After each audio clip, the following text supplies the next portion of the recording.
We're ranking every iPhone ever in a tier list. S is the best, F is the worst. We'll start with the newest iPhone and work our way back. Let's go. In the fall of 2022, Apple introduced the iPhone 14 and 14 Plus, which introduced a ton of exciting new features like satellite connectivity, which doesn't exist, crash detection, which calls 911 on roller coasters, and the removal of physical SIM cards from iPhones in North America, which caused us both major headaches. We both spent hours talking to Verizon just to get our iPhones activated. Apple's decision to go eSIM only just hurts the smaller carriers that don't have eSIM yet. Did we mention the iPhone 14 and 14 Plus have 60Hz displays, or that Apple didn't upgrade the processors from last year? I think Steve Jobs' daughter really nailed it with this tweet. Me upgrading from iPhone 13 to iPhone 14 after Apple's announcement today. It's the same as the iPhone 13. Apple should be embarrassed. It's almost impressive how mediocre of a phone this is for $800. This isn't just an us thing either. People aren't buying these phones. DigiTimes says Apple has cut production of the iPhone 14 Plus by 40%. These phones are going in the F tier. And we're sure that by the time we're finished, there will be nothing but positive, healthy discourse in the comments section below. Apple released the iPhone 14 Pro and 14 Pro Max alongside the 14 and 14 Plus, and they actually remembered to make these phones better.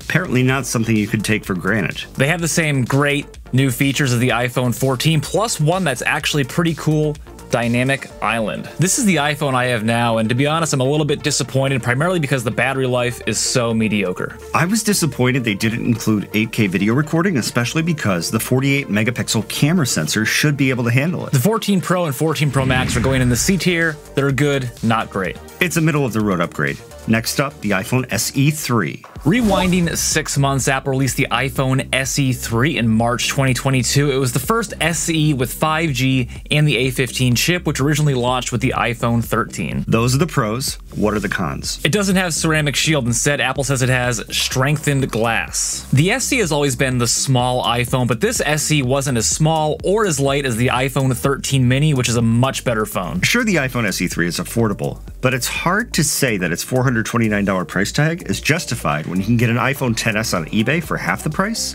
or an iPhone 13 mini for around the same price. I take the iPhone XS every day over the iPhone SE3. Apple killed the mini model in 2022, and most people think it's because they just didn't sell well. I think Apple killed the mini because the iPhone SE4 will be that phone. It's the phone the iPhone SE3 should have been, but never was. But it would have been a good phone 5 years ago. But today we're putting the iPhone SE3 in the F tier. Released in fall 2021, the iPhone 13 and 13 mini were kind of disappointments because they didn't improve much upon the iPhone 12 and 12 mini. But they did have two active eSIMs. Another amazing upgrade. Apple moved the camera over. TikTokers wasted no time roasting Apple for that. I did it. Apple did have their reasons for moving the cameras, and at least they upgraded the processor. The iPhone 13 and 13 mini, E tier. Let's take a turn in a positive direction and talk about the iPhone 13 Pro and 13 Pro Max. They are the first phones with a 3x optical zoom and also the first iPhones with 120 Hz displays. I'm surprised Apple didn't do that sooner. The 2017 iPad Pros had 120 Hz displays, and so did the Razer gaming phone and the Samsung Galaxy S20. But Apple did it right, as David Lynch always says about 120 Hz displays. Once you go 120 Hz, you can't go back. Apple started selling Pro phones in 2019, but the 13 Pro and Pro Max were the first iPhones that really deserved that name. Particularly the iPhone 13 Pro Max. It was our first 1 terabyte iPhone and our first iPhone with a battery capacity over 4,000 milliamp hours. The iPhone 13 Pro and Pro Max are the first iPhones in the A tier. Released in fall 2020, the iPhone 12 and 12 mini were the first iPhones to support 5G. 5G was all the rage back then. It's all that Apple focused on, but it wasn't the biggest upgrade. The displays were. Compared to the iPhone 11, the OLED displays, the 12 and 12 mini changed the game for budget iPhones. Comparing them side by side, the difference is astonishing. They also included MagSafe, which I hesitate to admit is actually pretty cool, and I think the iPhone 12 mini might be the cutest little iPhone Apple ever made. We're putting the 12 and 12 mini in the B tier. The iPhone 12 Pro and 12 Pro Max were released alongside the 12 and 12 mini, but they don't belong in the same tier. Unlike the 12s, the Pro's big upgrade was 5G. The cost was a bigger, heavier, bulkier iPhone due to the 5G antennas. And just to highlight how not ready 5G was, there's this little window built into the side of these phones. That's how bad the range is of high-band 5G. It can't even penetrate the side of the iPhone. These phones will always always be infamous for being the first iPhones not to include a charger in the box. Way to save the environment, Apple. The iPhone 12 Pro and 12 Pro Max are going in the C tier. Apple announced the iPhone SE2 in the spring of 2020, and wow, what an underwhelming iPhone. Apple had already recycled the iPhone 6 form factor with its 4.7-inch display 3 times by the time this phone came out. We hoped it would be the last time, but it wasn't. It's basically an upgraded iPhone 8. Apple stuck in the A13 processor and gave it dual SIM capability. I'm sure all 7 iPhone SE users who use dual SIM really appreciated this feature. We're sticking the iPhone SE2 in the E tier. Are we being too harsh on the iPhone SEs? No. The iPhone 11 came out in the fall of 2019. It was disappointed because even though Apple incremented the number, it was a very minor upgrade from the iPhone XR. The iPhone 11 did introduce new camera features like night mode and the ultra-wide camera. It did have a charger in the box, but it didn't come with earpods. But I already had about 5 pairs of those, so who cares? Apple was all in on AirPods at this point, and it was pretty clear that they were not going to include AirPods in the box. The iPhone 11 didn't have an OLED display, an all-display phone with no OLED. It's going in the D tier. And just like how the iPhone 11 wasn't much of an upgrade over the iPhone XR, the iPhone 11 Pro and 11 Pro Max weren't big upgrades over the iPhone XS or XS Max. Longtime viewers of our channel will remember we made a video called The iPhone 11 Pro is Not for Pros. Apparently I used to own this phone, but I don't even remember that. Yeah, you had it for 2 years before your 13 Pro. Totally forgettable, and that's why these phones are going in the D tier. Fun fact, this was the last iPhone announcement Apple did in front of a live audience. Wow. The iPhone XR came out in the fall of 2018. It replaced the iPhone 8 and it reminded me of the 5C with all its pretty colors. But the specs weren't mind-blowing. It was the first budget all-screen iPhone, but it didn't have an OLED display, and it wasn't as sharp as the iPhone X either. I didn't think I'd like this phone until I tried my friend Ryan's. I really liked the size and the colors. It was right in between the iPhone XS and the way too big for me iPhone XS Max. And this is still a pretty good budget phone. You can get one for about $200, and it will support the next several years of iOS updates. Apple really delivered on their promise of a budget-friendly, all-display iPhone, and that's why the iPhone XR belongs in the B tier. The iPhone XS and XS Max superseded the iPhone X by going bigger. Unfortunately, no one could say them right. It was never the iPhone XS, it was always the XS. Apple took the iPhone X's 5.85-inch display and bumped it up to 6.5 inches. That's almost as big as the 6.7-inch iPhone 14 Pro Max today. We got our first 512GB variant of an iPhone and the first battery over 3,000 milliamp hours. And don't forget about 3D Touch. Pressing hard on the display would open alternate menus. But 12 months later, Apple killed 3D Touch, replacing it with haptic touch in the iPhone 11 models. iPhone XS and XS Max, C tier. The iPhone X came out in 2017 and revolutionized the iPhone. It had a full-screen OLED display and 2 great cameras on the back. It was also the first iPhone with Face ID, and like the iPhone 8, supported wireless charging. The iPhone X event was the first time I really said, wow, about an Apple event. I wasn't excited as Steve Ballmer and Bill Gates, the Windows 95 launch, but it really was a radical design change that laid the groundwork for future iPhones. The iPhone X was also the first $1,000 iPhone. The price tag seemed really crazy at the time, but today it's par for the course. Did that stop people from buying it? Nope. There were more sales of the iPhone X than the Galaxy S8, S8 Plus, and 8 Note combined. The iPhone X is still an awesome phone, and it's our first S-tier iPhone. The iPhone 8 and 8 Plus also came out in the fall of 2017, and they were immediately overshadowed by the iPhone X. And that's not just because the iPhone X was a way better phone. For the 4th consecutive year, Apple recycled the iPhone 6 design. It was more like the iPhone 7S or maybe the iPhone 6s SS. I was sold on the iPhone X as soon as I saw it, but it wasn't going to be released until November 3rd. So I went on Apple's website and ordered the iPhone 8. And then I returned it immediately because it was exactly the same phone as my iPhone 7. The iPhone 8 did have one new feature, and that was wireless charging, but especially before MagSafe, wireless charging was just the most overrated thing ever. It heats up your iPhone, charges it really slow, and if you put it in the wrong spot, it won't even charge at all. Hashtag dead iPhone in the morning. iPhone 8 and 8 Plus are going in the F tier. In fall 2016, Apple announced the iPhone 7 and 7 Plus. It was the first time Apple incremented the number without a major design change. But what the iPhone 7 and 7 Plus lacked in design, they made up for with groundbreaking new features that are still in iPhones today. Most importantly, they were the first water-resistant iPhones. 3 years after the water-resistant Sony Xperia Z. Other new feature? The first quad-core processor in an iPhone, the A10 Fusion chip. It also had the first 256GB storage variant. The 7 Plus had 2 cameras for the first time on an iPhone. People loved optical zoom and portrait mode, but not every 7 feature was as well received. The iPhone 7 will always be infamous for being the first iPhone to remove the headphone jack, but we can use our power of 20/20 hindsight to realize it wasn't that big of a deal, especially now that Bluetooth headphones are so mainstream. Don't you mean 2022 hindsight, David? No, I don't. And to their credit, Apple included a headphone dongle in the box and a charger.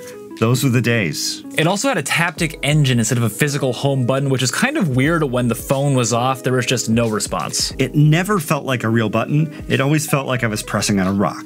There seems to be a consensus that cell phone manufacturers are moving towards phones with no buttons at all, even for volume. Is that true? I don't think so. Well, I think the iPhone 7 was the first step in that direction. Apple said, hey, let's just remove the home button and see what happens. I think the volume buttons are next on the chopping block. Apple already built the swipe to change volume gesture into the second generation AirPods Pro. Don't be surprised if we see that on an iPhone in the near future. And after all that, we're ranking the iPhone 7 in the B tier. We may have ranked it higher if the design had changed at all. By the spring of 2016, people were fed up with Apple's move towards giant iPhones like the iPhone 6s Plus and its massive 5.5-inch display. So Apple slapped some new components inside the iPhone 5S and called it the iPhone SE. I feel like the iPhone SE is unique in that it has some die-hard stands in a way that other iPhones don't. Do you have any iPhone SE people in your life? Here are the telltale signs. People who love the iPhone SE refuse to upgrade until a new SE comes out,